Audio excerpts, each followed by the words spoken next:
하나님이 주시는 말씀을 사모하오니 주여 성령께서 말씀하여 주시옵소서. 하나님의 말씀을 우리의 영혼, 우리의 심령 속에 담아주시고, 우리는 험악한 세상, 죄악 세상 속에서도 우리가 주의 말씀 붙들고 그 말씀 때문에 우리는 좌로도 우로도 취취하냐며 영원한 그 나라까지 힘차게 달려가게 하여 주시옵소서. 이 시간도 종의 입술을 기름 부어 말씀의 도구로 사용하시고 말씀의 지혜와 말씀의 지식과 능력을 더해 주시며 성령이 말하게 하심을 따라 주의 말씀을 담대히 증거함으로 전하는 종이나 말씀을 듣는 우리 모두가 하나님의 큰 은혜의 시간, 복된 시간이 되게 하여 주시옵소서. 우리 구주 예수님의 이름으로 기도하옵나이다. 아멘.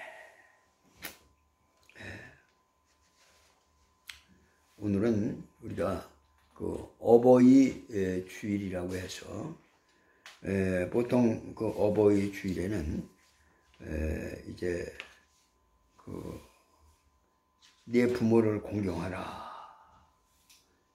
또 내 아비나 어미를 존경하고 효도하라고 하는, 그래서 이것이 약속 있는 첫 계명이고, 그렇게 함으로 내가 잘되고 장수하리라 하는 이런 그 말씀을 주셨습니다.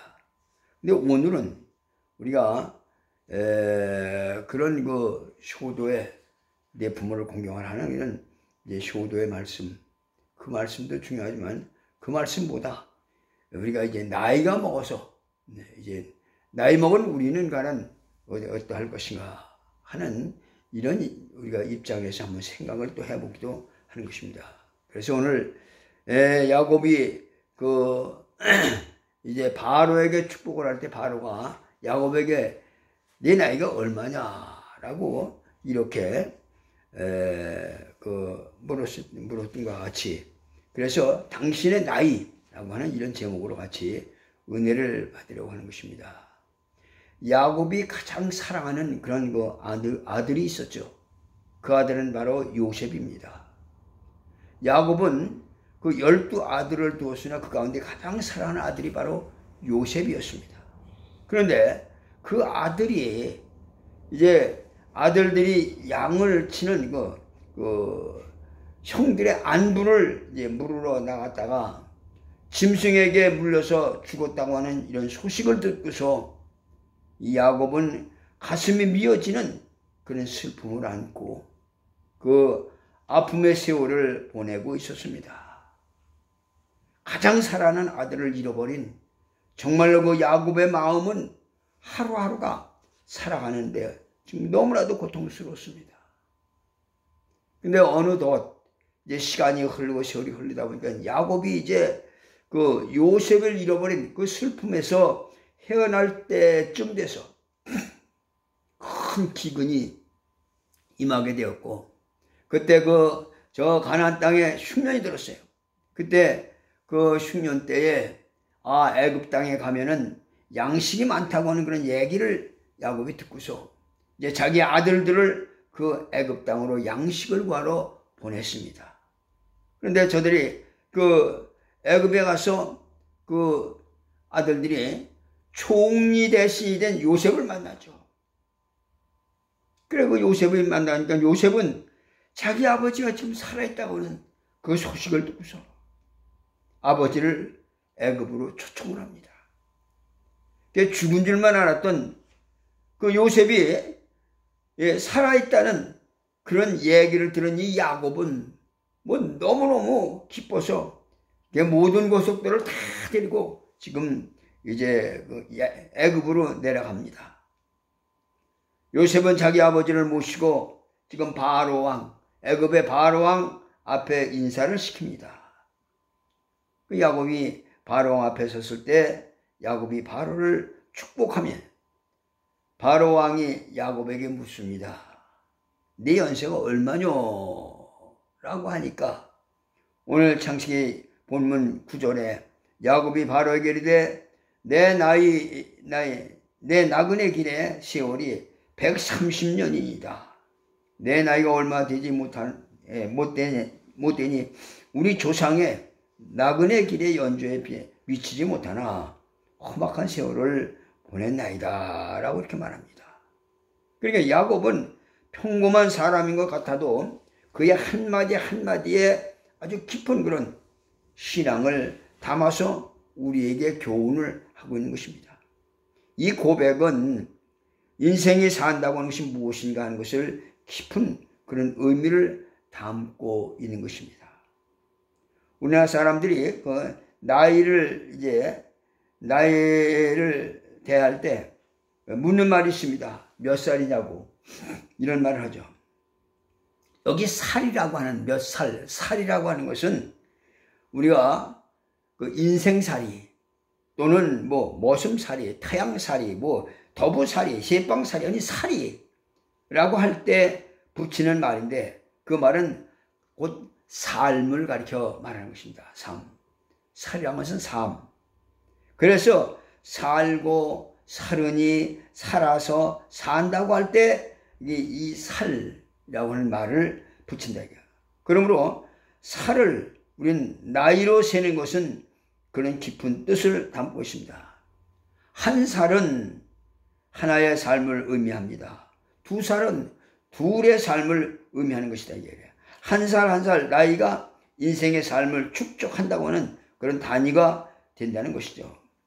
그래서 이 먹는다라고 하는 말, 이 말은 우리가 몸 안에 있는 것이, 그 몸 바깥에 있는 것이 몸 안으로 들어온다 하는 그런 말로서 먹는다고 하는 것은 나의 것으로 소유한다 하는 그런 의미가 되는 것입니다.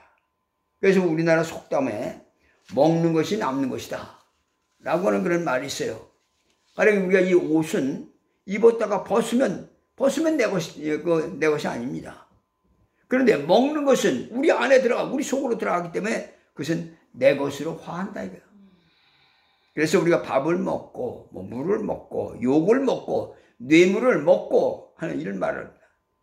나이를 먹는다고 하는 말은 살을 먹는다 하는 말이고 곧 삶은 곧 내 삶으로 소유한다 하는 의미를 담고 있다. 우리가 나이를 먹고도 살을 먹는 것이 되지 못하면 그 인생은 비극이다 하는 것입니다. 나이를 먹으면 늙는 것입니다. 살을 먹으면 삶을 풍성케 하는 것입니다. 그래서 사람은 살아가는 내용이 삶이요, 그 과정이 살이요, 또 단위로 표현을 하면 그게 바로 나이가 되는 것입니다. 그러므로 사람은 결국 살을 먹는 존재다 하는 것입니다. 살이라고 하는 말은 살아있다는 말이요, 삶을 쌓아간다는 존재요. 그래서 살을 먹어서 풍성하게 된 것이 바로 삶을 더해 간다 하는 그런 것이 된 것입니다. 우리는 그 일반적으로 지구가 이 태양을 중심으로 이렇게 한 바퀴 돈 시간을 이제 나이라고 합니다. 그 나이를 한 해를 바꿔가지고 그래서 한 해 365일 지구가 태양을 한 바퀴 도는 것을 그걸 1년이라고 이렇게 해서 의미합니다. 이것은 사계절이 한 번 끝난 것이죠.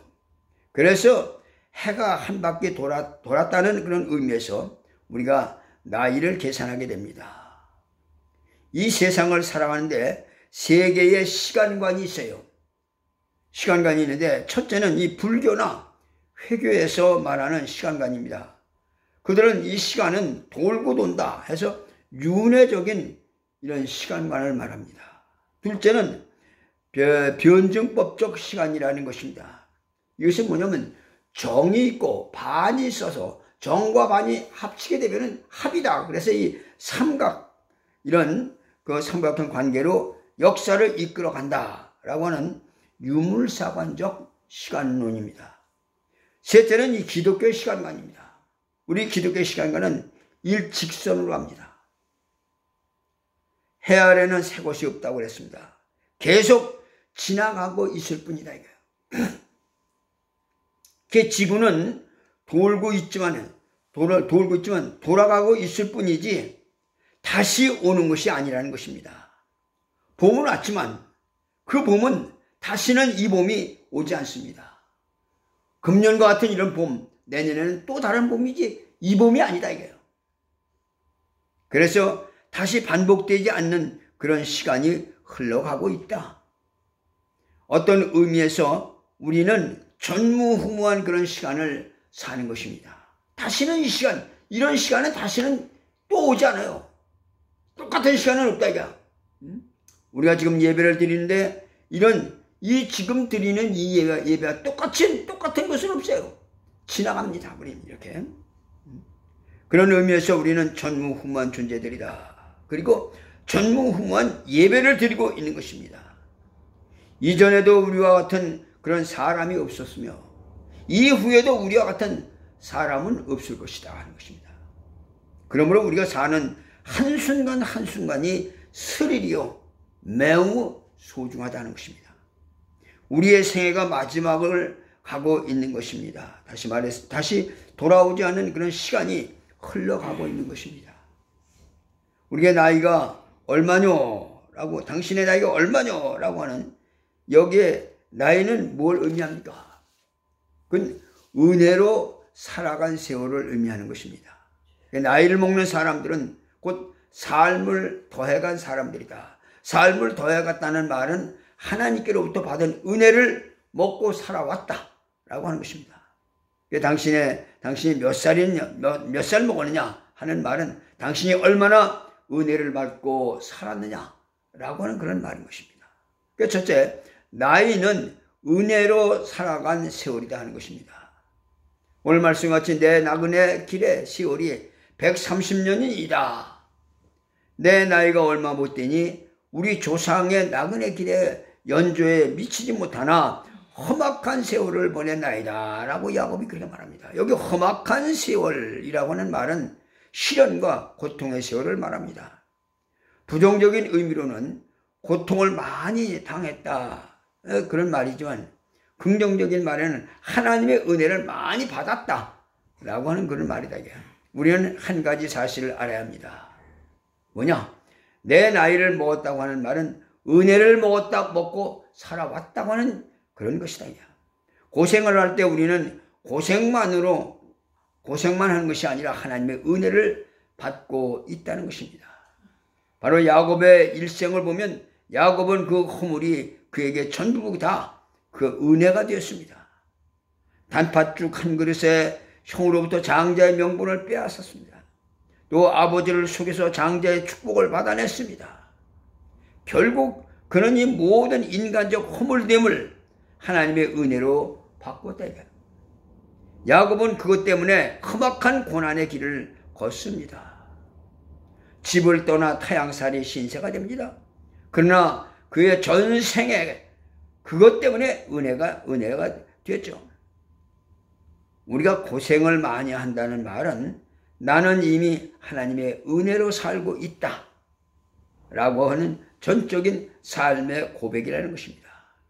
그러므로 우리는 인생을 살아가면서 실패할 때 실패만 하는 사람이 되지 말고 은혜를 받는 사람이 되어야 한다. 고생을 할 때 고생만 하지 말고 은혜를 받아야 된다는 것입니다. 병들었을 때 병든 것으로 끝나지 말고 은혜를 받아야 한다. 손해를 봤을 때도 손해된 인생 되지 말고 은혜 받는 그런 인생이 되어야 한다. 나이를 먹으면 은혜를 많이 받은 인생이 되어야 한다는 것입니다. 즉 은혜의 살이 쪄야 그것이 바로 축복이라는 것입니다. 은혜의 살이 찐 것이 아니라 아주 못된 살이 찐 사람들이 세상에 너무 많습니다. 고집을 먹고 섭섭함을 먹고 원한을 먹고 못된 살이 쪄서 불행한 이런 사람들이 많이 있다는 것입니다. 세월은 갔는데 은혜의 살이 쪄야 하는데 하고 바로 예수의 살이 쪄야 합니다. 밥을 먹을 때 배를 채우는 사람도 이 사람이 있는가 하면 은혜를 먹는 그런 신령한 사람이 있다는 것이죠. 지금 내가 무엇을 먹고 있는가? 스스로 자신을 성찰하라는 것입니다. 고생할 때 은혜를 받는다는 것이 은혜를 받는다는 것이죠. 고생할 때 은혜를 많이 받습니다. 사실 배부를 때는 별로 은혜를 못 받는다는 것입니다. 배부를 때 은혜를 받는다면 그 사람은 대단한 아주 훌륭한 사람이라는 거예요. 우리가 배고플 때 더 하나님 앞에 간절히 기도하고 간절히 소망을 하고 몸부림을 치고 이렇게 함으로써 사실 하나님의 은혜를 우리가 깊이 받게 되고 한다는 것이죠. 두 번째, 부끄러운 아버지 그 야곱과 같은 모습이 우리에게도 있다 하는 것입니다. 우리는 어버이 주일을 맞이해서 오늘 어쩌면 부끄러운 마음으로 이날을 보내는 부모님들도 많으실 것이라는 그런 생각이 듭니다. 사실 이 모든 일은 우리의 불행한 역사와 맞물려 있습니다. 우리 대한민국은 근대사는 참 평탄함과는 거리가 멀었습니다. 때로는 바닥을 알 수 없는 만큼 깊은 그런 참으로 고생의 그런 골짜기로 떨어지는 것 같은 그런 시간도 보냈습니다. 출구가 전혀 보이지 않는 것 같은 긴 터널을 지나가는 것 같은 그런 시간을 보낼 때도 있었습니다. 급속한 성장, 정말 우리 이 한국은 다른 나라에 몇십 년, 몇백 년을 해야 되는 그런, 우리 급속한 그런 성장을 지금 가져와서 이런 성장, 과도한 이 성장, 이런 것 때문에 우리 과도한 경쟁을 양산을 했고 세상에서 나고자가 되지 않으려고 악착같이 싸워야 했던 것입니다. 때로는 죽고 죽이는 싸움에 들어가기도 했고 전쟁터와 같은 그런 자리에 서기도 했습니다. 그럼에도 불구하고 우리 민족은 일제강점기를 견뎌냈고 또 우리 한국 전쟁에서 살아남고 먹을 것도 구하기 어려운 아주 정말 극도의 그런 가난에서 희망을 일구는 우리 독일의 간호사와 또 그 탄광부들로 나가서 거기서 그 돈을 또 벌고 또 베트남 파병이 되고 중동에 나가 사우디 중동에 돈을 벌어오면서 그래 우리 민족은 이 IMF 외환위기를 극복하고 글로벌 금융위기도 이겨내면서 오늘의 이런 분들에 대한 이런 분들이 바로 우리 대한민국의 어머니 아버지들이다. 가족들을 먹여 살리기 위해서 때로는 수치를 당하고 때로는 거짓말도 했으며 때로는 잘못을 저질러 감옥에 가기도 했고 잘 살려고 노력은 했지만 그래서 많은 것을 이루었지만은 여전히 우리 부모님의 마음에는 아쉬움도 있고 애잔함도 있고 그리고 부끄러움도 있습니다. 우리 믿는 사람들은 어땠습니까? 참으로 가난한 그런 세월을 보내면서 하나님을 의지하며 살려고 노력을 했습니다. 어려울 때는 그럴 때마다 기도하고 주님 앞에 무릎을 꿇었죠. 남들보다 열심히 살아보려고 노력했고 남들보다 일찍이 새벽 기도에 주님께 매달려 기도도 했습니다. 남들은 술에 취해서 정신없이 살고 있을 때 삶에 철망하며 포기하려고 할 때 믿음의 사람들은 하나님의 뜻을 찾으려고 노력을 했고 더 열심히 살려고 무척 애를 썼습니다. 하지만 우리 믿는 사람들 역시 격한 경쟁과 급속한 변화되는 그런 세상에서 자신의 자리를 찾지 못한 채 어렵고 힘든 그런 삶을 살아왔습니다. 부끄러운 그런 뉴스가 세상에 오르내리기도 하고 정작 기독교인이 하나님의 영광을 가리는 그런 일들도 부지기수에 벌어지고 있었습니다. 이것이 바로 우리의 이야기이며 우리 부모님의 이야기고 우리 사회의 이야기입니다. 야곱의 이야기를 접할 때마다 우리 자신을 보는 것 같아서 참으로 부끄럽고 반성이 되기도 하고 동시에 또 은혜를 받기도 합니다. 야곱은 누굽니까? 야곱은 속이는 자였습니다. 요즘 말로 하면 사기꾼이죠. 태어날 때부터 무언가를 잡으려고 그렇게 노력을 한 인간이었습니다. 그는 수단과 방법을 가리지 않고 잡으려고 했던 그런 사람. 아버지도 속였고 형님도 속였고 한 그런 야곱이었습니다. 그 결과 어떻게 됐습니까? 저 먼 바단 아람이라고 하는 외삼촌의 집으로 피신을 가야 했던 것입니다. 그는 그토록 축복을 원했지만 그의 삶을 돌아보면은 과연 축복받은 인생과는 거리가 멀어 보입니다. 그야말로 험악한 그런 세월을 보낸 인물이 바로 야곱이었습니다. 속이는 자였던 자신보다 한 수 더 높은 더 잘 속이는 그 외삼촌 라반을 만나게 되었고, 그 욕심 많은 라반과 어려운 시간을 보내야만 했습니다. 자신의 아버지를 속였던 것과 같이 똑같은 그런 방식으로 외삼촌 라반에게 속아 넘어갔다 이거야. 7년간을 노동으로 라헬이라고 하는 라헬과 결혼을 하고 싶어서 그렇게 원했지만은 야곱을 속이는 속인 자가 누구냐? 그 바로 외삼촌 라반입니다. 그렇게 야곱은 라헬의 라반에게 속아서 라헬과 결혼을 해야 되는데 라헬의 언니 레아와 먼저 결혼을 할 수밖에 없었습니다. 그리고 또다시 이제 7년의 노동을 해서 그 라헬이라고 하는 아내를 얻게 됩니다. 그러니까 라헬과 레아 두 여인, 이 두 여인에 딸린 또 두 종들이 있습니다. 여종이 있는데, 그래 이 여종 그런 이야기를 통해서 지금 여인이 4명의 여인으로부터 이 야곱이 12아들이 태어난 그것을 우리가 지켜보게 됩니다.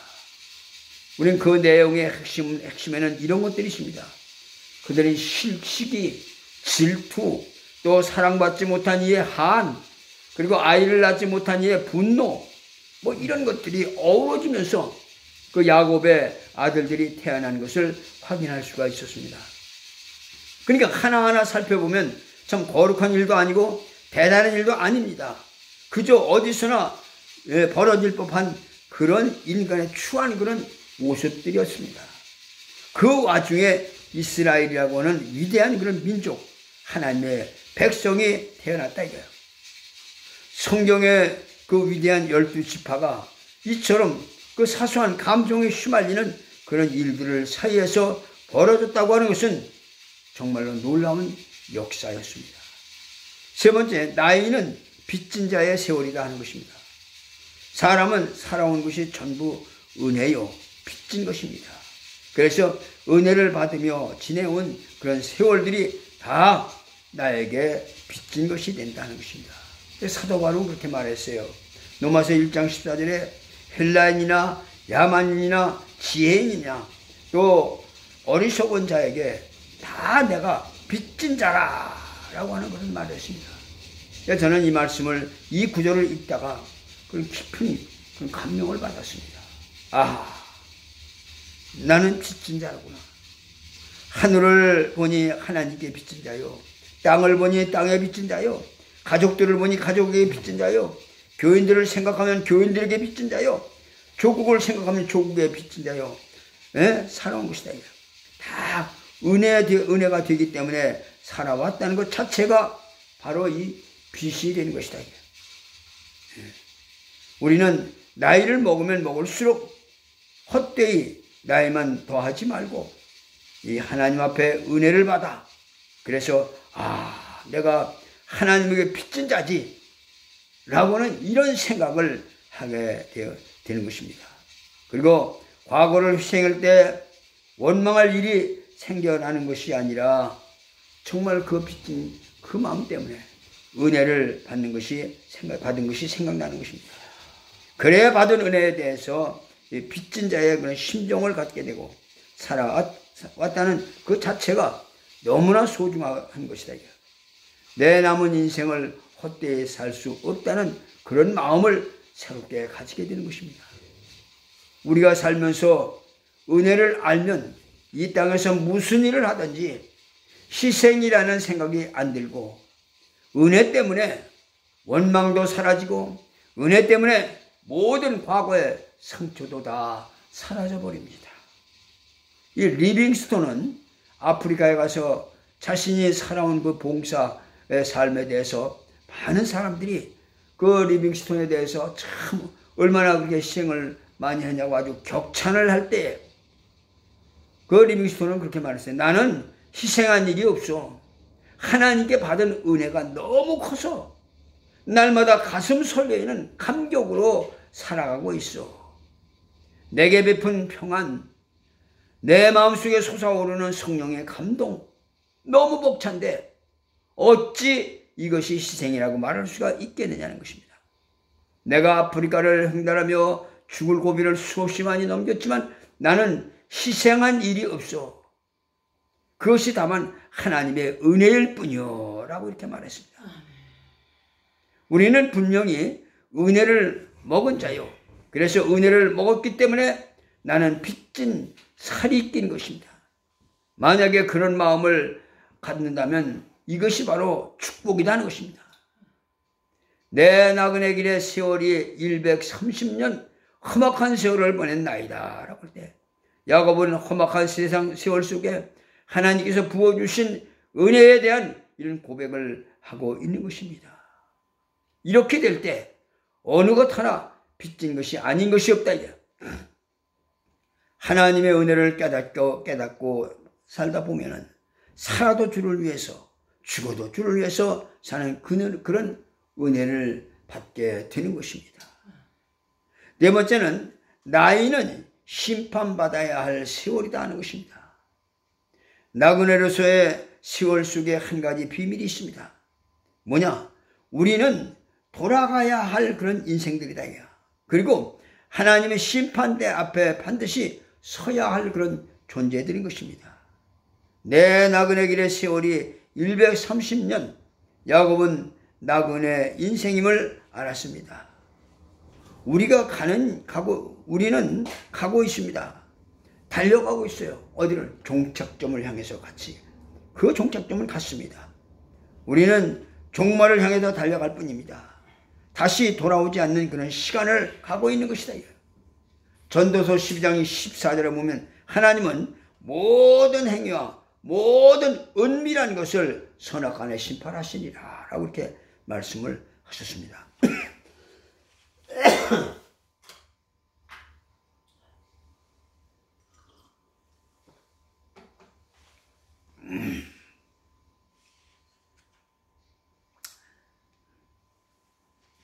미국의 아담스 대통령이 늙어서 지팡이를 짚고서 이제 언덕길을 오르다가 숨이 차서 지팡이를 허리에 대고 잠깐 쉬고 있었습니다.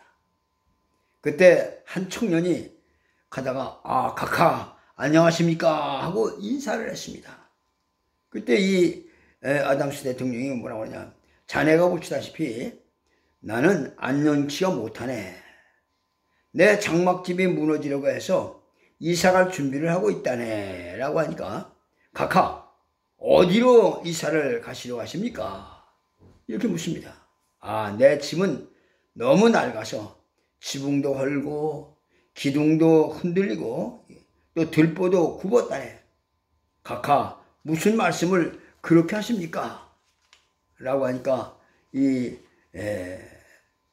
아담스 대통령이 그랬습니다. 내 지붕은 머리인데 다 벗겨져 듬성듬성 몇 가닥의 머리카락만 남아있고 창은 눈인데 흐려져서 보이지 않고 기둥은 두 다리인데 힘이 없어서 좌우로 비틀거리고 들보는 허리인데 쇠져서 구부러져 있고 그래서 지팡이에 의지하고 지금 내가 의지하고 있지 않은가. 이것도 곧 무너지게 돼서 나는 지금 이사갈 준비를 하고 있다네 라고 이렇게 말을 했다는 것입니다. 우리는 정말 세월이 갈 때 인생의 끝나는 날이 가까이 온다는 사실을 우리가 기억해야 합니다. 시편 90편 9절에 그랬어요. 우리의 모든 날이 주의 분노 중에 지나가며 우리의 평생이 순식간에 다하나이다 라고 이렇게 말했습니다. 영국의 로이드 존슨 목사님은 그 유명한 설교가입니다. 그런데 한 후배가 목사님을 찾아가서 목사님의 일생 동안 이끌어온 생각이 무엇이었습니까? 라고 이렇게 물을 때 그는 눈을 지그시 감고 이렇게 말했습니다. 나의 평생 동안에 내 머릿속에 스쳐간 엄숙한 생각은 나는 하나님 앞에 심판을 받아야 한다 하는 이 생각이었네 라고 이렇게 말했다는 것입니다. 우리 모두는 반드시 하나님의 심판대 앞에 가야 할 날이 반드시 다가온다는 것이죠. 물론 우리가 천국 가냐 지옥 가냐 하는 것은 이 땅에서 이미 우린 예수를 믿으면 그것은 이미 이 땅에서 다 해결이 된 것입니다. 그러나 우리가 예수를 믿었다 할지라도 우리가 하나님 앞에 심판대 앞에서는 우리가 잘한 것은 우리가 상급을 받을 것이요 칭찬을 받을 것이고 잘못한 것은 꾸지람과 책망과 징계가 있을 것이라는 것입니다. 그래서 우리는 정말 하나님 앞에 설 때 우리가 스데반과 같은 그런 우리가 참으로 그런 것은 그런 우리가 입장으로 설 것인가? 아니면은 겨우 천당이나 지옥을 면한 천당에 들어간 그런 존재로 갈 것인가? 우리 자신을 스스로 성찰해 봐야 될 것이다 하는 것입니다. 그리고 하나님의 심판대 앞에 섰을 때 정말 하나님께서 기뻐하시고 잘했다. 착하고 충성된 종아 하며 우리가 주님께 정말 기쁨을 드리며 우리가 참으로 칭찬을 듣는 이런 삶을 우리가 이 땅에 있는 동안 우리 육신이 있는 동안 우리는 이런 참으로 기회를 잘 하는 거예요.